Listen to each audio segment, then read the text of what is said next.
തിരുവനന്തപുരത്തെ മാലിന്യ സംസ്കരണം അതൊരു വലിയ തലവേദനയായി മാറിയിരിക്കുകയാണ്. അതിപ്പോൾ നേരത്തെ ഇരുന്ന കോർപ്പറേഷനായിരുന്നാലും ശരി, ഇപ്പോഴിരിക്കുന്ന കോർപ്പറേഷനായിരുന്നാലും ശരി. ഇപ്പോൾ പുതിയ ഭരണസമിതിയാണ് ഇരിക്കുന്നത് BJPയുടെ നേതൃത്വത്തിൽ. അപ്പോൾ ഇതിനെ അട്ടിമറിക്കുന്നതിന് വേണ്ടി, ഈ മാലിന്യ സംസ്കരണത്തെ അട്ടിമറിക്കുന്നതിന് വേണ്ടി CPM ഭയങ്കരമായി ശ്രമിക്കുന്നു എന്നാണ് നമ്മുടെ മേയർ പറയുന്നത്.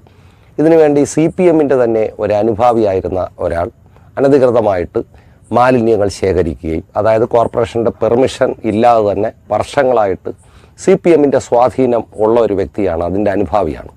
അയാൾ മാലിന്യങ്ങൾ ശേഖരിക്കുകയും വല്ല ആറ്റിലോ കുളത്തിലോ മറ്റെന്തെങ്കിലും പ്രധാനപ്പെട്ട നദികളിലോ ഒക്കെ തന്നെ കൊണ്ട് തള്ളുന്നതായിട്ട് ഇപ്പോൾ തെളിവ് സഹിതം മേയർ പറഞ്ഞിരിക്കുകയാണ്. അപ്പോൾ ഇയാൾ ഇത്രയും കാലം ഇത് പിന്തുടരുകയായിരുന്നു. പക്ഷേ ചോദിക്കാനും പറയാനും ആരുമില്ലാത്ത അവസ്ഥയാണ്.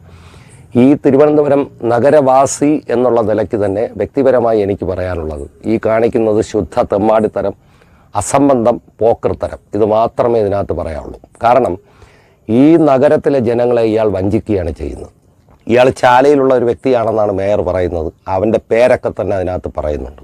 ഏറ്റവും വലിയ മോശപ്പെട്ട പ്രവൃത്തിയാണ് ഇവൻ കാണിച്ചുകൊണ്ടിരിക്കുന്നത്. ഇത് ഏതെങ്കിലും നേതാക്കളുടെ അറിവോടുകൂടിയാണെങ്കിൽ അവരെയും ഈ നിയമത്തിന് മുന്നിൽ കൊണ്ടുവരണം എന്ന് പറഞ്ഞാൽ പെട്ടെന്ന് നടക്കുന്ന കാര്യമല്ല. കാരണം നേതാക്കളാരും തന്നെ ഇത്തരം പ്രവർത്തികളിൽ അവർക്ക് പങ്കുണ്ടെങ്കിലും ഒരു കേസിലും അവർ പെടാറില്ല.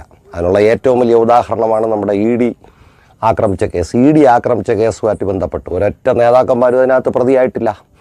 അപ്പോൾ തിരുവനന്തപുരം നഗരത്തിലെ ജനങ്ങളെ വഞ്ചിക്കുന്ന പ്രവൃത്തി ആര് ചെയ്താലും തിരുവനന്തപുരത്തുള്ള ജനങ്ങൾ ഒറ്റക്കെട്ടായി അതിനെ നേരിടണം. അതിനകത്ത് രാഷ്ട്രീയം പാടില്ല. അപ്പോൾ ഈ നേതാക്കൾക്ക് ആർക്കെങ്കിലും പങ്കുണ്ടെങ്കിൽ അത് തെളിയിക്കപ്പെടണം. വരും ദിവസങ്ങളിൽ പോലീസിൻ്റെ ഊർജിതമായ അന്വേഷണത്തിലൂടെ അത് പുറത്തു കൊണ്ടുവരാൻ പോലീസ് തീർച്ചയായിട്ടും ശ്രമിക്കണം. അതോടൊപ്പം തന്നെ എല്ലാവരും ഈ മേയറെ പരിപൂർണമായിട്ട് പിന്തുണയ്ക്കണം. അത് BJPയെ സപ്പോർട്ട് ചെയ്യണം എന്നുള്ള അർത്ഥം അതിനകത്തില്ല. പക്ഷേ കോർപ്പറേഷൻ്റെ പ്രവർത്തനം വിജയിപ്പിക്കേണ്ടത് എല്ലാവരുടെയും കടമയാണ്. അപ്പോൾ ഇത്തരം അക്രമികളെ അല്ലെങ്കിൽ ഇവരെ സപ്പോർട്ട് ചെയ്യുന്നവരെ കൂടെ ജനം വെറുക്കും എന്നുള്ള കാര്യത്തിൽ ഒരു സംശയവുമില്ല. ഒരു പുതിയ വീഡിയോയുമായി കാണുന്നവരെ നന്ദി, നമസ്കാരം.